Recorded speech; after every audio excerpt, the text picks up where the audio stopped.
O vídeo de hoje é sobre um homem que é muito admirado pelos católicos, porém ele nunca foi canonizado.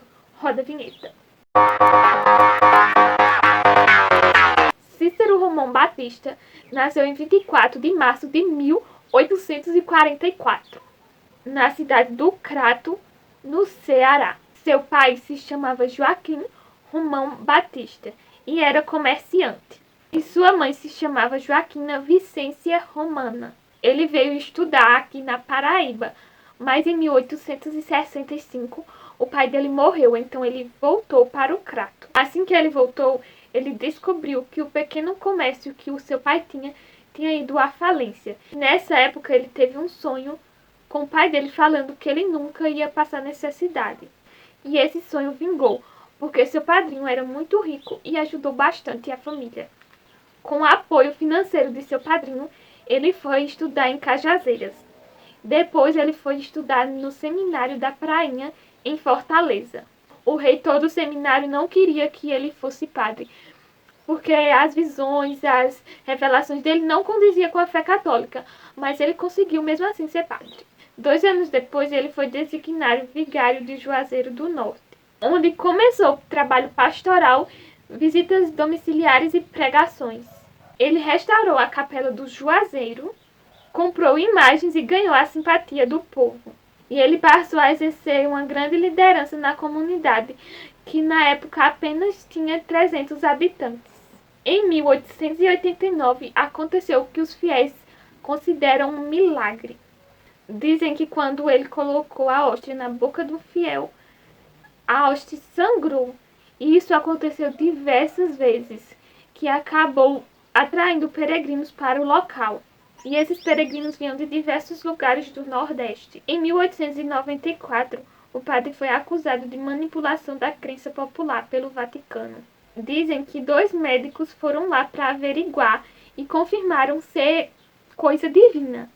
Mas mesmo assim não acreditaram e o padre foi excomungado. Aquela era uma época que a Igreja Católica tinha certo poder. E a Igreja Católica proibiu o padre de rezar a missa, de se confessar e de acontecer peregrinações naquele local. Mas em relação às peregrinações foi em vão, porque continuaram a peregrinar por lá. Em 1898, ele foi pedir a revogação da pena ao Papa Leão XIII, se não me engano. Ele saiu de lá com a vitória, mas o bispo não aceitou isso e pediu a revisão do resultado.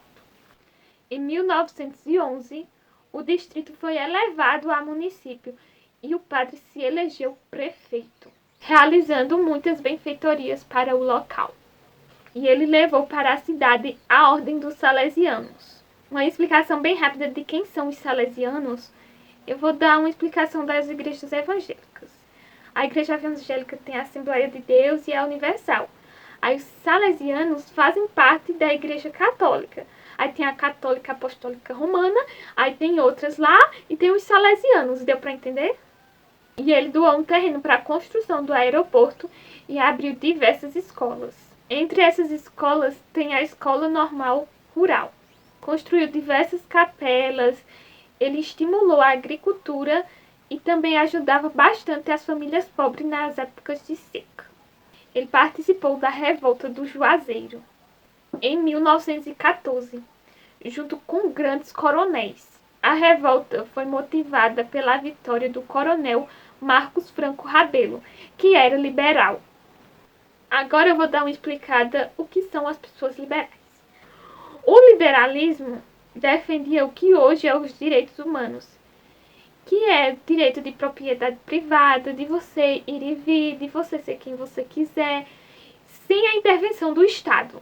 E o padre Cícero era contra o liberalismo. Esse coronel Marcos Franco Rabelo, que agora era governador, ele exonerou o padre Cícero de suas funções de prefeito. E o médico Floro Bartolomeu da Costa foi para o Rio de Janeiro. Lá ele foi atrás de Pinheiro Machado, que era um político muito influente da época, com a intenção de ir atrás do apoio do governo federal para tirar o Marcos Rabelo do poder. Quando o Floro voltou para o Ceará, ele comandou um ataque ao quartel da Força Pública do Juazeiro. em 9 de dezembro de 1913. E isso foi o início da Guerra dos Jagunços, com o apoio de Padre Cícero. Nesse exército tinha jagunços, tinha cangaceiros. Eles ergueram trincheiras em volta da cidade para repelir os ataques dos oficiais. Eles tinham a crença de que homem abençoado pelo Padre Cícero não morria de bala. E eles marcharam contra Fortaleza, saqueando as cidades que ele passava no caminho. Em 1914, o governo decretou intervenção no estado e destituiu o governador Rabelo. E isso foi o fim da Guerra Civil, porque a intenção era tirar o governador mesmo. Então, como ele saiu, a guerra chegou ao fim. Foi nessa época que Juazeiro se tornou a segunda cidade do sertão do Cariri, perdendo só para Crato.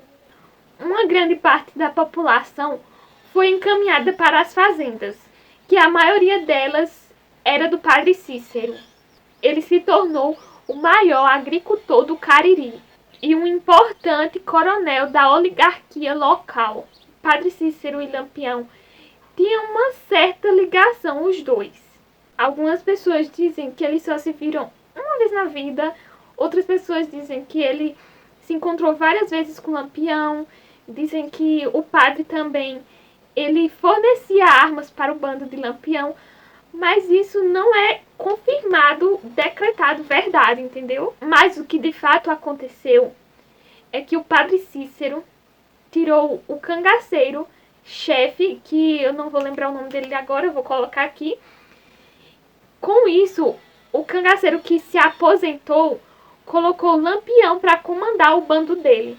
Aí tem a história de Lampião e tal, que eu não vou entrar em detalhes nesse vídeo. A partir de 1920, o poder político e a saúde de Padre Cícero começou a declinar. Como ele já tinha uma idade muito avançada, ele teve problemas como catarata e problemas no intestino. Ele ficou cego de um olho e o outro ficou com pouca visão. No dia 20 de julho de 1934, Padre Cícero faleceu em Juazeiro do Norte. Em 1969, no alto da colina do Horto, foi erguida uma estátua dele. A mesma tem 27 metros de altura. No local também tem instalado um pequeno museu dele. Foi só no dia 13 de dezembro de 2015 que foi feita as pazes com a Igreja Católica. Mas como o padre era muito rico, ele deixou a herança dele para duas pessoas, ou melhor, para dois santos. E eu vou falar agora quem são: Nossa Senhora do Perpétuo Socorro e São Miguel do Juazeiro. Essa herança é constituída em terras e também em propriedades. Teve um padre que vendeu essas terras para um homem, só que a Igreja Católica quer tomar de volta. E o povo da região, as pessoas que não têm onde morar, querem essas terras também. Então é um fuzuê. Essa reportagem que eu vi sobre essa herança é de alguns anos atrás. Então eu não sei o que é que aconteceu com essas terras no dia de hoje. Gente, o vídeo de hoje acaba por aqui. Espero que vocês tenham gostado. Se eu tiver errado alguma coisa ou faltado alguma coisa, podem me corrigir aqui nos comentários, tá bom? Até o próximo vídeo.